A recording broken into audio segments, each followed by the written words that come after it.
Good afternoon, everybody. Welcome to our Lunch and Learn on the Official Language Minority Communities Dashboard. My name is Patrick Donovan. I am a research associate at the Quebec English-speaking Communities Research Network at Concordia University, and I'll be your moderator today. Before continuing, I'd like to acknowledge that while we meet on a virtual platform, Concordia University is located in Tiohtià:ke, Montreal, or Montréal, historically known as a gathering place for many First Nations. The Kanien'kehá:ka Nation is recognized as the custodian of these lands and waters, and we respect the continued connections with the past, present, and future in our ongoing relationships with Indigenous and other peoples within Montreal. The 20-minute presentation today will be followed by a question and answer period, and we invite you to write any questions you have in the chat box. Finally, I'd like to thank our sponsors, the Secretariat aux relations avec les Québécois d'expression anglaise of the Gouvernement du Québec, who gives us the lion's share of our funding, but also the Department of Canadian Heritage, represented here today by our speaker, Martin Durand, and the Canadian Institute for Research on Linguistic Minorities. And now I will introduce our speaker. Martin Durand has a master's degree in geography from Université Laval. He started working for the federal government in 1997 for Parks Canada. Martin also worked at the Social Sciences and Humanities Research Council of Canada and has spent the last 14 years working at Canadian Heritage. He is now the research manager in the Official Languages Branch Policy and Research Directorate at Canadian Heritage. Thank you, Patrick. Hello, everybody. I'm really happy to be with you today.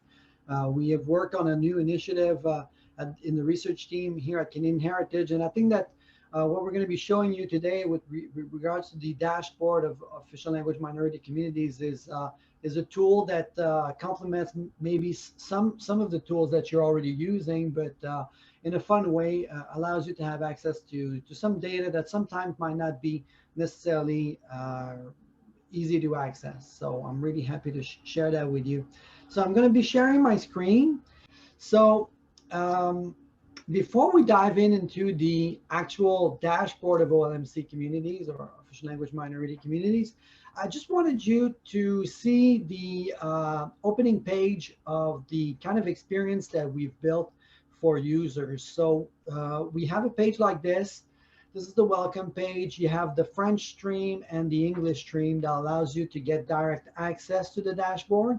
And we also have a drop-down menu where you can see the entire architecture of the site. So obviously the dashboard, the project background, some sources and methodology section, a page where you can contact us, and a link to the Canadian Heritage website. And we have the same kind of architecture in French. So before we take a look at the actual dashboard, I wanted to give you an overview of the project because it was a work in progress for more than 10 to 15 years, really organizing the information, trying to disseminate that information to the public. So I wanted to take a few minutes just to go back to the origin of this this project that we are sharing with you today. For us at Canadian Heritage, putting data into context, have a better understanding of our communities has always been a major focus of ours. We know when we talk with our colleagues in other departments, sometimes when we talk with other people, they see official language minority communities as a big block, right? They don't necessarily differentiate the Francophones living outside Quebec to the English-speaking communities in Quebec. They don't necessarily want to know if in one particular region there are specific priorities and different challenges elsewhere. They're just sometimes interested about the big figures. But for us, context has always been a major issue, a major concern of ours, and we wanted to really put that upfront in the work that we've been doing for the past 15 years. And when we started working on organizing information about official language minority communities, we had that great one-pager that we thought was a major home run, but there are limits to what that one-pager was providing to the user. Very compact information, as you can see on screen, very tiny numbers, not a lot of visual elements, It was great because in a snapshot, you could have an idea of what are the most important challenges socioeconomically, demolinguistically, with regards to that community. But really, the first comments that we got is great product, but I don't know where to look. It's tiny. We need some more visual elements. So it was a great product, but we had to make sure that it was providing information to a wider audience, basically. And in 2006, 2011, with the new data from the census, we packaged some new kind of thematic profiles. So we divided in four thematic profiles and four themes. And we looked at all the different regions across the country. Economic regions in Quebec would be the administrative regions. And that was great because we had like graphs, we had like maps, we had like pie charts and tables and text, which made the project a little bit out of control because it was like 50 to 80 pages documents in both languages for 4 different themes for 76 regions plus the provinces. It was providing maybe over 300 documents that you could maybe try to browse through, which was an issue for dissemination, but also an issue to find the information that you were looking for. It was great, but again, there were some limits to that project. And one of the limits that I just highlighted is that it was difficult to disseminate. Oh, I want these 5 regions and both languages for those 3 themes. Then I would have needed like an FTP site to send the link and maybe download, because it was not going through an email with all those visual elements that we jam-packed into the project. So we designed a dissemination platform where basically it's based on the geography. This link is still active. You can still have access to the documents that are stored on publications.gc.ca. But basically you go on that official languages research dissemination platform, you click on the region you're interested in, and then there's a pop-up where you have the links to the different documents that we've produced for that region. So that was one way that we were able to hopefully have a better outreach to our audience. But still, we wanted to go back to the dashboard idea because for us to have in one area high-level indicators about a community made sense, right? So we wrote down some basic principles. We wanted, for example, to have the geography to be center into our approach, key dimension. Like I was saying, there are discrepancies, there are variations across the different regions. We wanted to be able to highlight those. So geography dimension is key. Clarity of concept. Sometimes there's those great dashboards and you don't know where to look. You don't know what the concepts are, the definitions. For us, it was important that it was simple, right? Simple in the design, but also simple with the concepts that we used. It's not everybody that has a high level of digital literacy or numeracy. So that was a concern for us. So we wanted to keep it clear and simple in terms of the design and the concepts. We wanted to obviously jam-pack the most information as possible on that one page, right? So maximize the space and the data that would be available to the user. And well-documented sources and definitions. Sometimes you go on these dashboards and you don't know what the source is, where the data is coming from, and what the definition they use. So we wanted to have also that information to be key and central to our project. And again, all the information in one page. So we worked hard on the design and we came up with this kind of look and feel that we think is kind of a compromise that allows to put a lot of information in the hands of the users, but at the same time has a simple design. And just before we move on to take a look at the actual project, I just want to highlight some elements of the methodology we used, because sometimes when we do these kinds of presentations, and sometimes we shorten it a little bit, and some of the questions that are being asked, the answers are in the sources and methodology. So I'll just quickly go through that to give you an overview. starting with geography. We said that geography was a key element, but there are many levels of geography, right? You could talk about OLMCs in general. You can talk about the English-speaking communities in Quebec, the Francophone communities outside Quebec. And then you can look at the provincial profiles. But the reality is that people on the ground, they live in their region. They live in their locality. They don't necessarily benefit from all the different kind of access that the province is providing in their local region. So for us, it was important to have two things that we kept in our geographical approach. We wanted to have a geography that made sense, but at the same time, at a certain level that would make the compromise to have access to the highest quality of data without losing that kind of information, that the local information that you can gather from the census, for example, would dry out if there aren't any sufficient number of people living in that locality. So we picked the administrative regions. Here we have, so think of it this way, there are 76 across the country, 17 in Quebec. Here we pick the example of Nova Scotia, but in the southern economic region of Nova Scotia, you can see that within that region, there are several Francophone minority communities. And the reason why we also picked the administrative region is because it's created with the provinces and StatsCan, and it's based on the movements of population within a certain specific kind of geography. So it's not all the communities or the local communities that would have necessarily an hospital, right?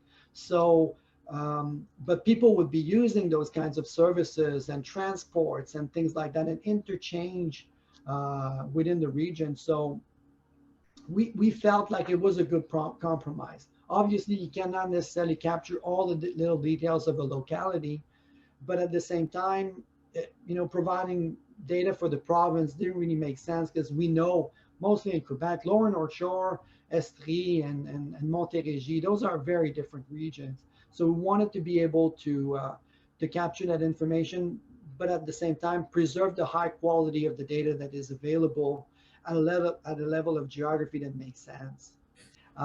Quickly, we can circle back to the themes. We brought back the themes that we had worked on in the previous project. So demography, demolinguistics, socioeconomic, and sociocultural aspects attached to the portrait of the communities. And basically all of those themes are based on data and variables that are provided by the census. We have like more than 100 in the dashboard, and we try to have like a curated approach, I would say, with high level indicators, but that made sense, that are most often used, like unemployment, for example, or bilingualism or the proportion and number of immigrant population. So we picked like more than 100 variables in our dashboard that we think might be of more a common interest for the users.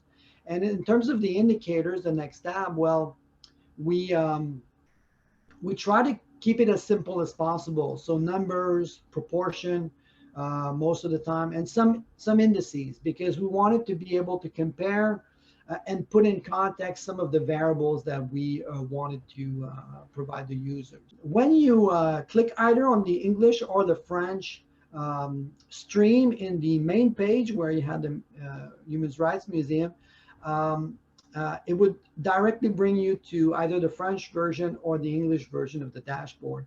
And once you arrive on this site, then there's a pop-up that basically lets you know where to go on the site if you want to select the region that you're interested in. It's basically a drop-down menu that is located on the top right of the dashboard.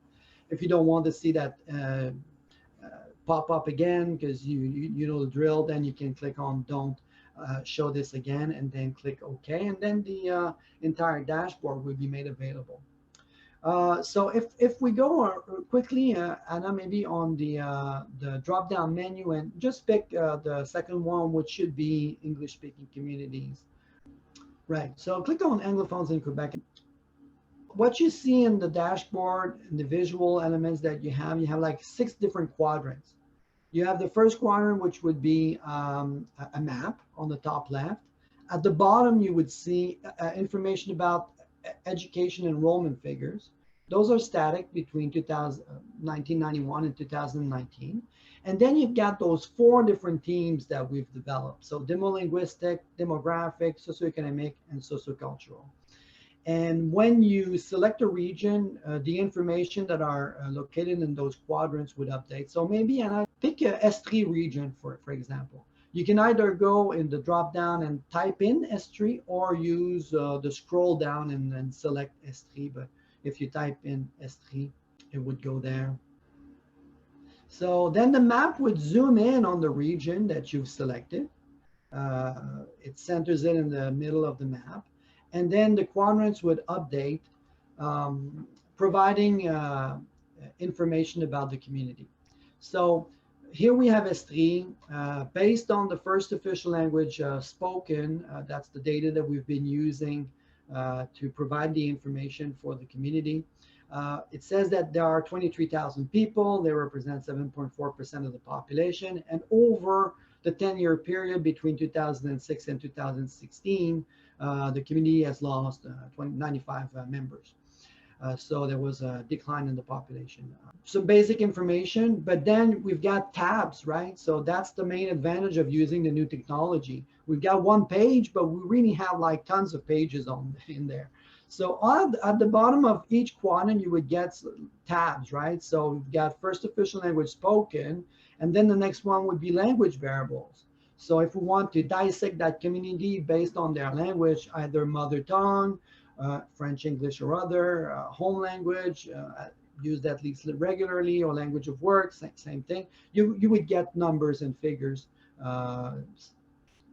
numbers in proportion, basically, for different variable characteristics of the community.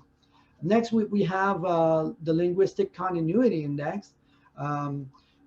It's basically telling you what's the number of people that had, in this case, English as their mother tongue, and how many people also speak it most often at home. When you've got a 1.0 ratio, it means that there's the same number of people that have it as a mother tongue that speaks it most often at home, which is not necessarily the case outside Quebec, where we see that Francophones communities struggle in terms of language transmission.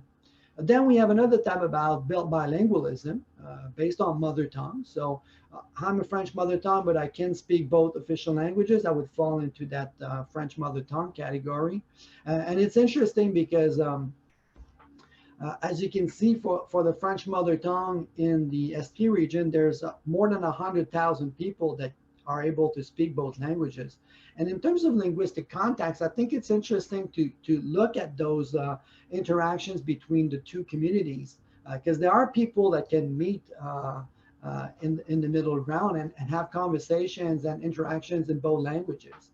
So it's fascinating to see that sometimes the English-speaking community that are bilingual sometimes is lower in number than the majority, or in this case, the French mother tongue population. But I'm diverting, sorry.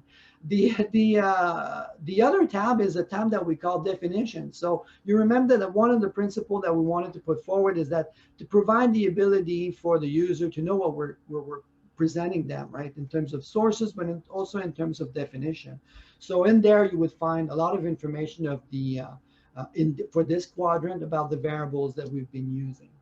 And it's the same thing in all the other quadrants. We have a tab for definitions. In the demographic area, we've put the age structure. We also added the median age. When we say median age of the minority, when we're looking at S3, obviously this is for the English-speaking community. And we see that it's a little bit higher than among the French-speaking majority. So interesting. Some communities are really aging, and the pyramid is like reversed, and it's interesting to know. And because obviously there might be some different actions that we would put forward when we're to try to tackle some of the issues that community might be facing. Next, we have youth and senior information. So the proportion of youth, proportion of seniors, And if you click on the other tab, senior ratio, we basically look at the proportion of seniors within this community, the English-speaking community, and compare that number with the active population. Because we know that the more aging your community, the more pressure it puts on the active population to provide services in their language and resources to help the more vulnerable aging population. And we have another tab in the demographic section, which is rural and urban. In some cases, when you're looking at a very urbanized area, there are no differences between the English-speaking community and the French-speaking community. But in some areas, a little bit like here in the Estrie, we see that the minority is a little bit more present in rural areas than it is in urban areas compared to the majority. So when we think about having actions and providing services and thinking about that community, it's good to know that there might be some differences between actions that you would do for the majority and the minority or the entire population because they live in different kind of areas. And again, a tab about definitions. In the socioeconomic section, we look at income. We know that income, employment, education, those are very important element to look at. And we have an indicator, which is the prevalence of low income. I won't go into details with you on that, but it's well defined in the definition tab. But I want us to take a minute or two just to talk about the table that we have at the bottom, because yes, we provide size and proportion of individual income less than 20,000 and over 50,000. So the number and proportion of individuals in the English-speaking community that are in that situation. But we also wanted, and we do that in many other tables, we also wanted to put the data in context. So when you're looking at the ST region and you want to know if the situation is worse for Anglophones or English speakers or worse for Francophones, then you would compare the proportion of the individuals that earn less than 20,000 to one another. And that is what we call the minority majority index. And when the index is over 1.0, and you have that information in the definition, it means that that proportion is higher among the minority community. Therefore, in this case, and if we look at the individual income, there is a linguistic issue because we see that the proportion is higher among the English-speaking community than it is among the French-speaking community. So we know that for, I won't use the word poverty, but for lower income individuals, there seems to be a linguistic issue in that region. The next indicator is the relative geographic index. So, okay, we know that in Estrie, the proportion of people earning less than 20 is higher than among the majority. But if we were to compare that population of the English-speaking community of Estrie with low income, would that be different if we were comparing with all the other regions of Quebec and all the other regions of Canada? That's why we're using the geographic index. So we're comparing basically the figure for the English-speaking community in Estrie for that indicator, and we compare it with all the other regions across the country. And it's also higher, it's 1.18. So the proportion overall is higher than what we can see in the other regions of the country. So not only is it, in this case, low income, a linguistic issue, it's also a regional issue. So two elements of context that we've added. And then we looked at the temporal index. So from the 2006 to 2016, we compare again the figures for that category, and then we see that it's 0.77, so it's less than 1. So the proportion in 2016 that earned less than 20,000 is lower than it used to be back in 2006. So that's good news. But still, it's an element of context that we're adding up to our reading. And finally, the gender index. Well, basically, we look at women in the English-speaking community compared to men in the English-speaking community. And again, in terms of low income, that proportion is higher. It's 1.27. So we know that it's a linguistic issue. It's a regional issue. Seems to be getting better over time, but still there are discrepancies between women and men among the English-speaking community in that region. So we don't need to remember all of these things. I mean, I've been, navigating that dashboard for months, so I'm familiar with the numbers and I know how to navigate. But the important thing is that we try to provide the user with as much information as possible and also put it into context. Either it's through a longitudinal approach, a gender-based approach, a regional approach, or a linguistic approach. Then we have the income structure and with the pyramid and the median income. And as you can see, it's lower than the majority. So it kind of confirms a little bit what we've said in the previous tab. We've got some employment figures. So out of the labor force and unemployed, again, put into context, education, low level of education and high level of education. And then also a definition tab. And in the sociocultural quadrant, we've put proportion of individuals living alone. As you know, the pandemic has stressed that there is a high volume of population that live social isolation through the pandemic. Sometimes more aging or senior citizens are in that situation. So we thought that it was a good idea to provide that information about any kind of community to see if it's more prevalent among the minority population than it is among the majority population. Because there are a lot of mental health issues associated with social isolation. So we wanted to add that indicator in. Then we have identity and mobility. So identity, proportion number of visible minority immigrant population. Some communities across the country are very diverse, others are not at all. So I think that it's important to understand that kind of dynamic within the community. In terms of mobility, a recent immigrant and also in-migrants, so interprovincial or international, coming to the community.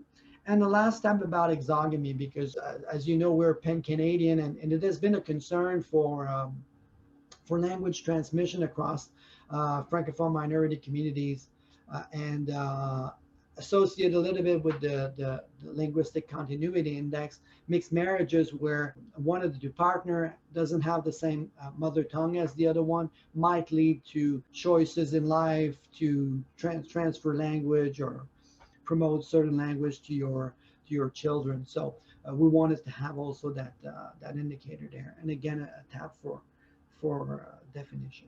I'm almost going to stop here. I'll just put forward two more elements of information. The data that you're seeing today is based on the 2016 census. Therefore, we're at the end of the cycle for the 2016 data, right? Because we're collecting the 2021 information right now. So even though it's at the end of a cycle, we felt like it was important to provide that information to users. But obviously, we're going to be updating that information moving forward next year when the data is going to be available.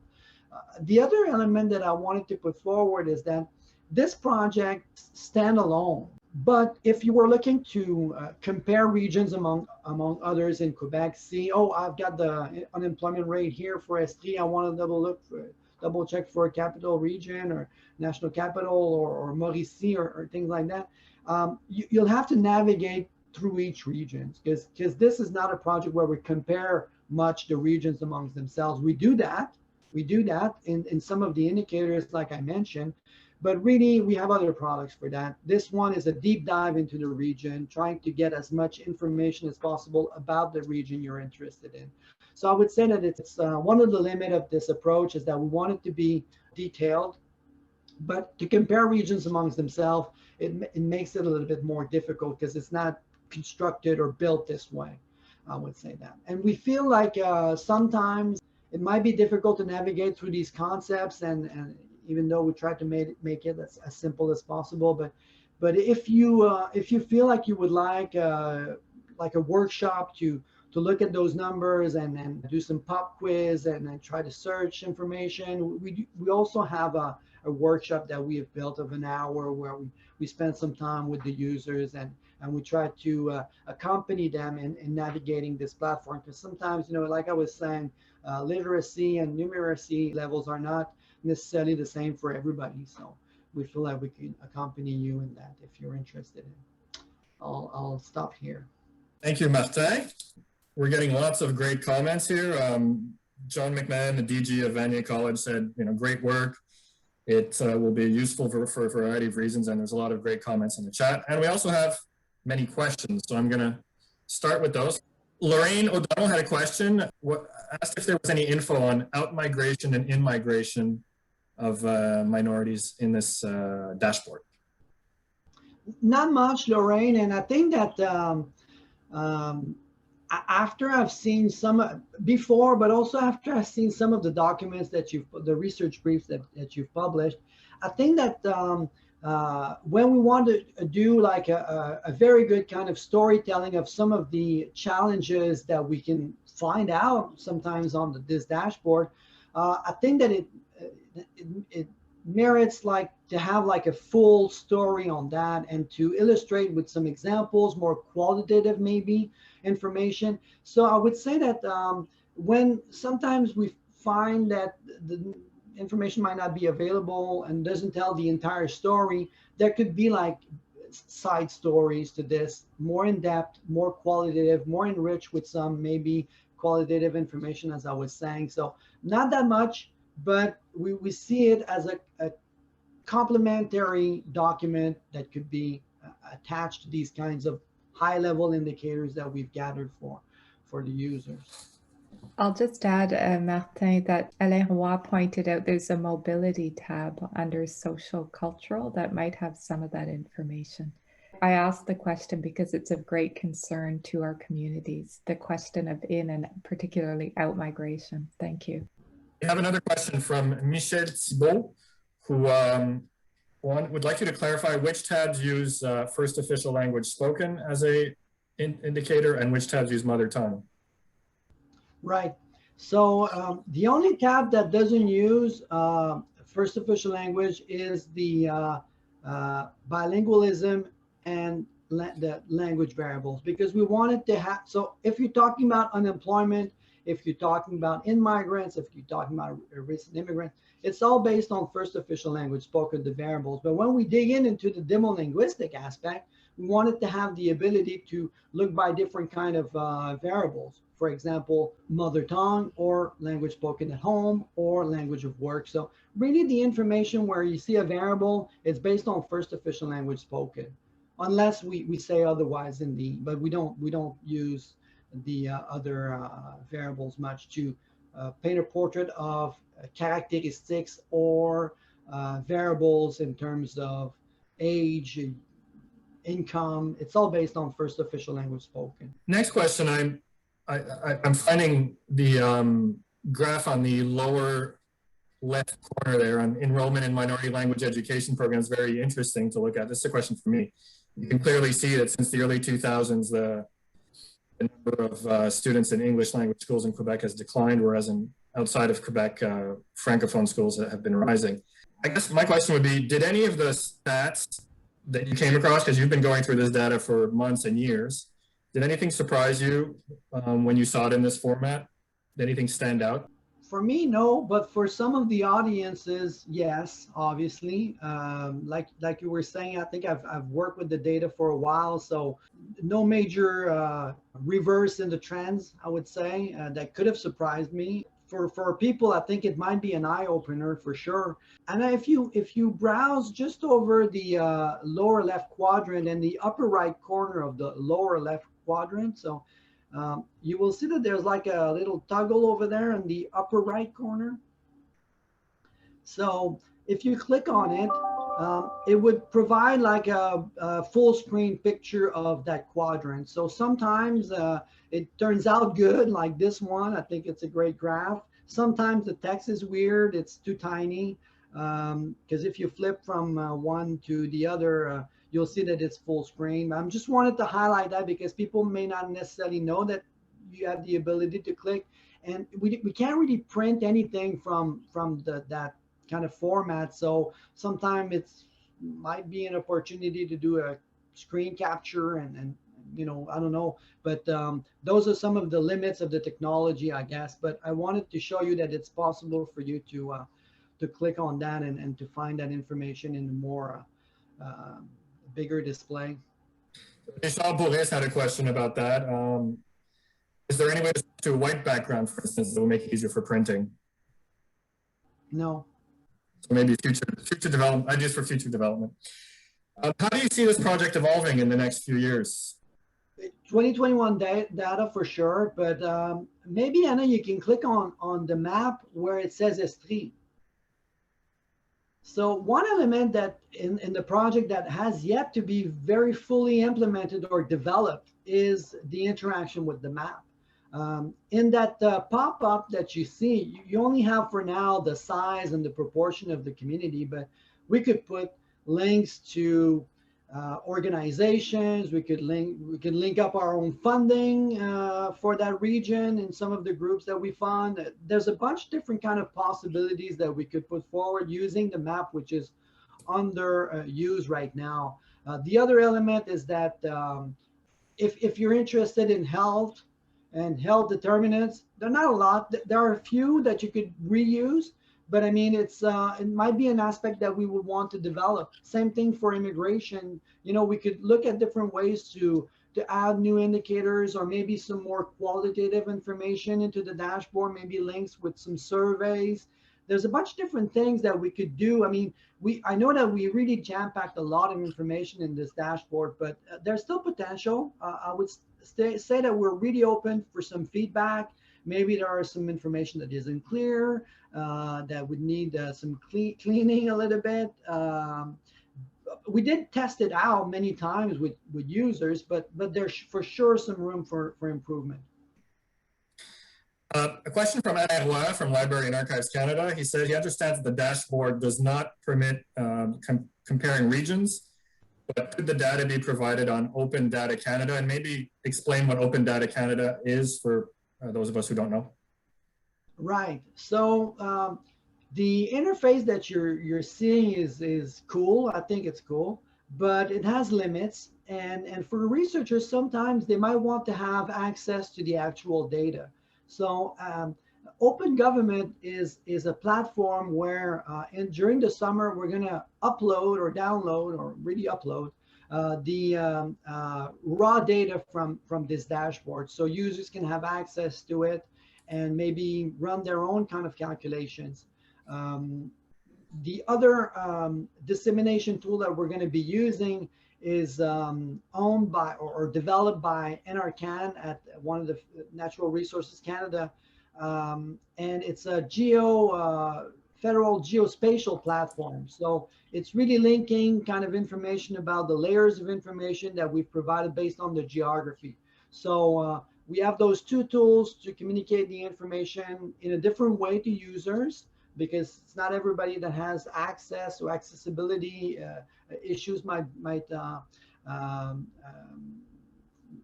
happen. So we want also to provide a different kind of experience, but access to the data to other people. I hope that it's answering your question. I'm not exactly sure, but it is during the summer that we need to fill out some of the standards before we submit to Open Government. But yes, through that side, people will have access to the data. Thank you. Maybe we can open up to people who want to ask questions verbally. So please raise your hands if you're interested in asking questions. All right, we have Lorraine O'Donnell. Hi. First of all, Martin, I'm really congratulating you. It's I attended an early testing session, and I can see it's become more user-friendly and very comprehensive. About the map, as I just mentioned in chat, I know Seniors Action Quebec has just put one up with resources for seniors. QUESCREN has one, also interactive for our bibliography, as you know, because we worked with you on that. And no doubt there are many others. Can you picture some kind of mega map that is full of, you know, that you could filter to see all the different stuff in one place? Just saying, I think it would be nice, but you know, good luck with that. I think that, yeah, I think that there are many possibilities with the map because technology, I think, is there now. So yes, I would see some, organizing the information in the background. I think that we're really good at it. So if we were, for example, to see, there's not, if you scroll, if you click on the plus button on the map, Anna, you will see that right now there's not much in the map, but we did put, if you click one level again, we did put name of communities that have at least one minority language school. But if there was an office for a health agency that provides services to the English speaking community, we could add it to the map. And this is only for the dashboard. But what you're saying is that, oh, we could also have like a comprehensive tool that embeds more information and more layers of data than what we can explore here in the map. And I think the answer is yes. I think that we can move forward with this. You know what? We're only 3 in our team. I'm busy with a bunch of different other tasks, but it's not because we have lack of ideas. We have some ideas that we want to put forward. It's just that it takes time to build up those projects, but it's a good comment. We could have a more comprehensive kind of mapping tool that would allow for multi-level of data to be shown to the users. That's true. Well, we can have further talks on this, Martin. For people who don't know me, I work at QUESCREN as well. So maybe something we can put on a grant application in coming years to work with you on that. Thank you. And a comment from Linda Showhead saying a hugely useful and usable tool should certainly facilitate OLMC research. Look forward to the continuing engagement improvements, and thank you for an excellent presentation. So we think a lot of positive comments on this. Good. I'm happy if it's useful. I would say 2 things. We're not interpreting the data for you, right? We're providing the information, and then you can make your own story and find the challenges that some of the communities are facing. So it's more like a high-level kind of tool that maybe you want to validate some hypothesis or validate some information that you've heard from people on the ground. So I think that it's a useful tool in that sense.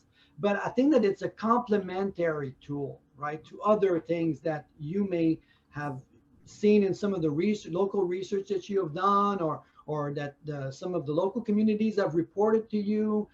So I think it adds to a wide range of tools that may be available to you. So it has some limits. I mean, it's not perfect, but I think it complements some of the other readings that you can capture from other sources.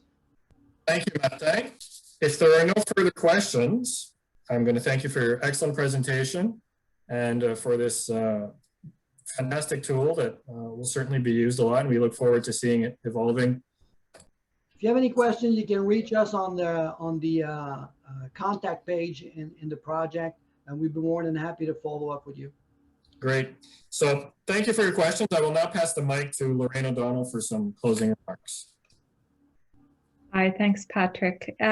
Thanks, first of all, to Martin, not only for your presentation, which was great, but for your many years of support and engagement with QUESCREN, which is much appreciated. Thank you to Patrick for moderating this event, and to Anna Hunt, Anna Gomez, and Lena Shumarova for producing it. Our main sponsors for today's event are Secretariat aux relations avec les Québécois d'expression anglaise and Department of Canadian Heritage, and we're grateful for their ongoing support. Thank you to everyone here for attending. And we would also like to acknowledge support from Canadian Institute for Research on Linguistic Minorities and Concordia University. And with that, I think we can close the session. Thank you, everybody. Thank you, everybody. Have a good day.